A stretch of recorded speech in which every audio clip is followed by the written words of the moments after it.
عجیب سی زبان بولتے ہیں جس بروشاسکی کہتے ہیں. تو بروشاسکی بولنے والے یہ لوگ جو مقامی لوگ ہیں زیادہ تر یہ اسماعیلی مسلمان ہیں اور یہ سیاحوں کے لیے بہت زیادہ فیاض اور ملنسار ہیں. آپ کو ان سے محبت ہو جائے گی جب آپ ایک دفعہ یہاں پہ آئیں گے. تو یہ لوگ آپ کو ہوٹلوں میں، ریسٹورانٹ میں، کیفے میں اور گھروں میں ہمیشہ خندہ پیشانی کے ساتھ ملیں گے، آپ کا استقبال اچھے طریقے سے کریں گے. اور ان کا یہی جو انداز ہے، یہی ان کی ثقافت ہے اور یہی ان کا انداز ہے. اچھا، اسلام آباد سے اگر آپ جانا چاہیں، لاہور کی میں بات نہیں کر رہا کیونکہ لاہور سے تو کوئی جو ڈائریکٹ بس ہے وہ اس علاقے کی طرف نہیں جاتی، لیکن اگر آپ بس میں سفر کرنا چاہیں تو اسلام آباد سے آپ کو اس کے لیے وادی حنزہ کے لیے بس بھی مل سکتی ہے اور یہ تقریباً 320 کلومیٹر بنتا ہے. اور یہ خیال رہے کہ 320 کلومیٹر کا مطلب یہ ہے کہ یہ عام میدانی علاقے کا 320 کلومیٹر نہیں ہے، بلکہ اس میں پہاڑوں کا سفر بھی شامل ہے. جو سفر آپ فرض کریں کہ 100 کلومیٹر 1 گھنٹے میں میدانی علاقوں میں کرتے ہیں، تو یہی 100 کلومیٹر جب آپ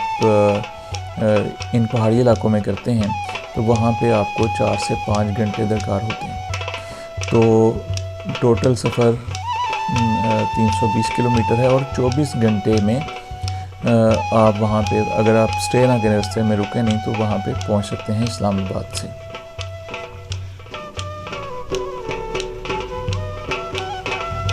اچھا، ایک اور بات ہے کہ جب آپ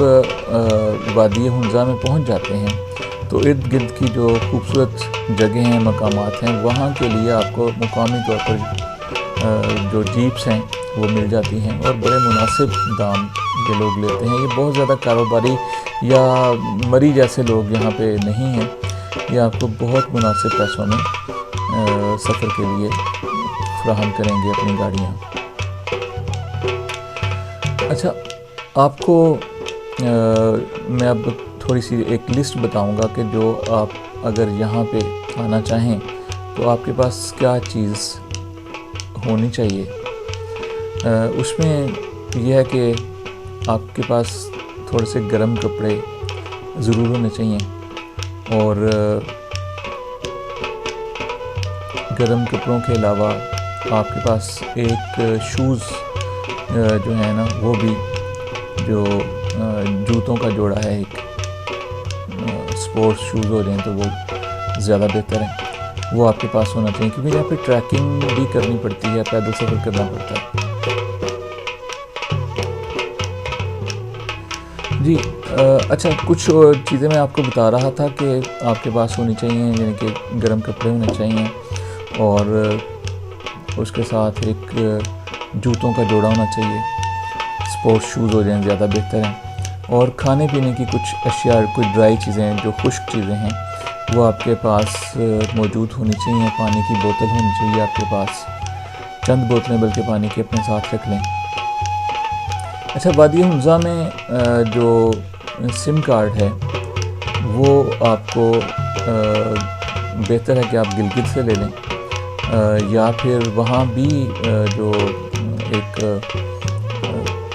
کہہ رہے ہیں کہ مقامی طور پر ایک کمپنی ہے وہ سم کارڈ دیتی ہے SCO کے نام سے، اور یہ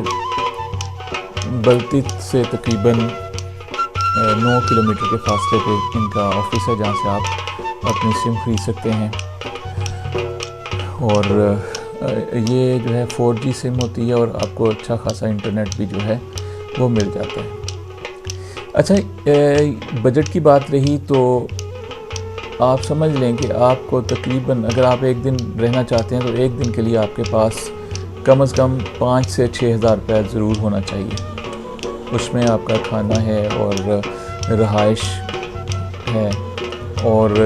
سیاحتی جو آپ کے اخراجات ہیں، یعنی کہ جیپ کا خرچ وغیرہ ہے، وہ سب کچھ اس میں شامل ہے. تو 5 سے 6 ہزار روپے ایک بندے کے لیے اس میں آپ کی جیب میں ایک دن کے لیے ہونا چاہیے. میں آپ کو بتا رہا تھا کہ بلتیت کا جو قلعہ ہے وہ ایک بڑی شاندار بلڈنگ ہے، ایک بڑا شاندار قلعہ، اور یہ اس کے متعلق کہا جاتا ہے کہ یہ 800 قبل مسیح میں تعمیر کیا گیا تھا، یعنی کہ حضرت عیسیٰ علیہ السلام سے بھی 800 سال قبل یہ تعمیر کیا گیا۔ اور اس میں اگر آپ جب جائیں گے تو آپ کو یہاں سے نظارے ملیں گے کریم آباد شہر کے، اور اس کے علاوہ جو راکا پوشی کی پہاڑی ہے، بلکہ راکا پوشی کی چوٹیوں کا شاندار نظارہ جو ہے وہ آپ کو یہاں سے ملے گا۔ اور یہاں سے اگر آپ فرض کریں کہ کریم آباد سے جاتے ہیں بلتیت قلعہ میں، تو تقریباً آپ کو 15 منٹ کی جو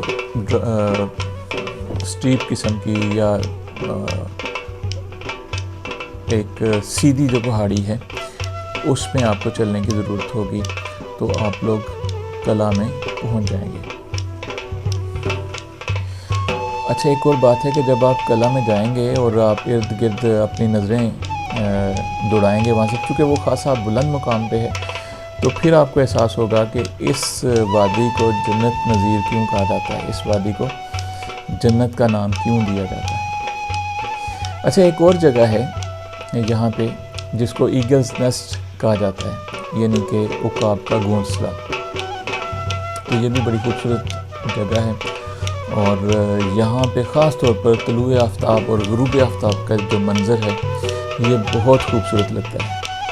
اور یہ اگر آپ نے یہاں سے جانا ہو تو کریم آباد سے 30 منٹ کی جو بالکل سٹیپ قسم کی ڈرائیونگ ہے،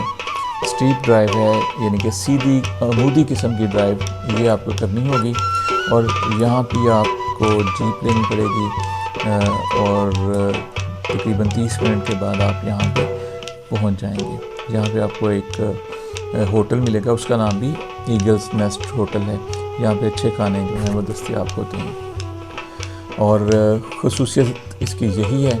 کہ اس میں آپ طلوع آفتاب کے وقت یا غروب آفتاب کے وقت بڑے محظوظ ہوں گے، سورج کے جو مناظر ہیں غروب ہونے کے اور نکلنے کے، وہ آپ کو بہت محظوظ کریں گے۔ اچھا، ایک اور ہے یہاں پہ کیفے ہے، اس کو کہتے ہیں کیفے ڈی ہنزا، اور یہ بڑا مشہور ریسٹورنٹ ہے یہاں کا، وادی کا، اور یہاں پہ بڑے اچھے کھانے ہوتے ہیں، اور یہ سرینا انہیں ایک جو تھوڑا سا اس سے پہلے آتی ہے، اسے 5 منٹ کی دوری پہ ہے، اور یہاں کے جو مقامی کھانے ہیں وہ بڑے زبردست قسم کے یہاں پہ تیار کیے جاتے ہیں، اور ان میں جو پین کیکس ہیں وہ بھی اچھے ہوتے ہیں، اور ہنزا کا جو اخروٹ کا کیک ہے وہ بھی زبردست یہاں پہ آپ کو مل جائے گا۔ اور اس کیفے میں آپ کو انٹرنیٹ کی فیسلٹی بھی مل جائے گی، وائی فائی جائے گی، اور آپ کو گھر میں رابطہ کرنے میں بڑی آسانی ہوگی۔ اچھا، ایک تو بلتیت قلعہ ہے، ایک ہے التت قلعہ، یہ دو اصل میں قبیلے تھے جن کے نام سے یہ قلعے ہیں، تو ایک دریا کے اس پار ہے اور دوسرا دریا کے اس پار ہے، تو یہ دونوں عظیم الشان قسم کے قلعے ہیں۔ تو جو التت قلعہ ہے وہ اس طرح نہیں ہے جس طرح بلتیت کا، یہ کافی حد تک اس کو نقصان پہنچ چکا ہے، اور آپ اس کے ارد گرد جو ہیں وہ بہت سارے نظارے دیکھیں گے۔ اس کا جو اندرونی حصہ ہے قلعے کا وہ تو اتنا اچھا نہیں ہے، لیکن باہر سے آپ کو یہ ایک خوبصورت نظارہ پیش کرے گا یہ قلعہ، تو اس کو ضرور دیکھیے گا۔ اچھا، ایک یہاں پہ جھیل ہے، اور عام طور پر پاکستان میں جو جھیلیں ہیں ان کا نہیں پتہ ہے کہ وہ کتنی پرانی ہیں، لیکن یہ جھیل جو ہے یہ 2010 میں بنی اور حادثاتی طور پر بنی، اس کا نام ہے عطا آباد جھیل۔ تو عطا آباد جھیل اس طرح سے بنی کہ ایک بہت بڑی لینڈ سلائڈنگ ہوئی، اور دریا کا پانی جو تھا وہ رک گیا ایک جگہ پہ، اور وہاں پہ یہ جھیل کی شکل اختیار کر گیا۔ تو یہ جو مقام ہے یہ دو پہاڑوں کے درمیان ہے، اور یہ ایک خوبصورت جھیل جو ہے خوبصورت منظر پیش کرتی ہے یہ جھیل، اور انتہائی پرامن جگہ ہے، اور اگر آپ چاہیں کہ یہاں پہ زیادہ وقت گزاریں تو آپ یہاں پہ بے خوف و خطر وقت گزار سکتے ہیں، اور اگر آپ چاہیں کہ یہاں پہ کوئی اچھا ہوٹل بھی آپ کو ملے تو یہاں پہ اس جھیل کے کنارے پہ ایک بڑا خوبصورت لکشس کے نام سے، ہنزا لکشس کے نام سے ایک ہوٹل ہے، وہاں بھی آپ قیام کر سکتے ہیں۔ تو ہنزا کی وادی میں ایک اور علاقہ ہے جی، اس کو گلمت کہا جاتا ہے۔ یہ ایک تاریخی قصبہ ہے جو صدیوں پرانا ہے، اور اپنے مہمان نوازی کے حساب سے، یہ فیاضی کے لحاظ سے یہ بہت مشہور ہے، اور یہاں فطرت کے حسین نظاروں کی تعریف کیے بغیر نہیں رہ سکیں گے۔ اس قدر خوبصورت نظارے ہیں یہاں پہ گلمت میں کہ آپ کا دل نہیں چاہے گا کہ آپ یہاں سے کہیں اور جائیں۔ اچھا، اس جگہ میں آپ کو کچھ عجائب گھر اور پرانی بستیاں بھی جو ہیں وہ آپ کو نظر آئیں گی، اور بڑے محظوظ ہوں گے آپ، یہاں پہ آپ کا قیام ایک دن سے زیادہ بھی ہو سکتا ہے۔ اچھا، اگر آپ کو پیدل چلنے کا شوق ہو پہاڑوں میں ہائیکنگ کا، تو کریم آباد میں ایک زبردست ہائیک کا موقع ہے آپ کے لیے، جسے مکمل ہونے میں تقریباً پورا دن لگ جاتا ہے۔ آپ بلتیت قلعہ کے قریب سے پیدل سفر شروع کریں اور التر بیس کیمپ تک جائیں جو التر چوٹیوں کے قریب ہے، اور یہ ایک بار جب آپ بیس کیمپ تک پیدل سفر کرتے ہیں تو آپ گلیشیئر اور التر کی قابل ذکر جو چوٹیاں ہیں ان کا نظارہ کر سکتے ہیں۔ جی دوستوں، میرا خیال ہے آپ بور نہیں ہو رہے ہوں گے۔ اب میں مختصر طور پر آپ کو بتا دیتا ہوں کہ جو قابل ذکر جگہیں ہیں یہاں پہ، تو وہ ایک حسینی سسپینشن برج ہے، یہ ایک ہلتا ہوا پل ہے اور خاصا پرانا ہے، اور یہاں جب آپ جائیں گے تو آپ کو ایسے محسوس ہوگا جیسے پانی تو ساکت ہے اور یہ پل جو ہے یہ سفر کر رہا ہے۔ نگر ویلی بھی یہاں پہ ہے، آپ کو جو یہاں پہ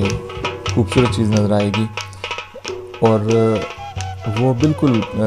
بارڈر پہ ہے، وہ خنجراب نیشنل پارک ہے۔ خنجراب نیشنل پارک جو ہے، اس میں جو یہاں کے قدرتی طور پر رہنے والے جانور ہیں، وہ یہاں پہ گورنمنٹ نے انتظام کیا ہوا ہے کہ ان کو کوئی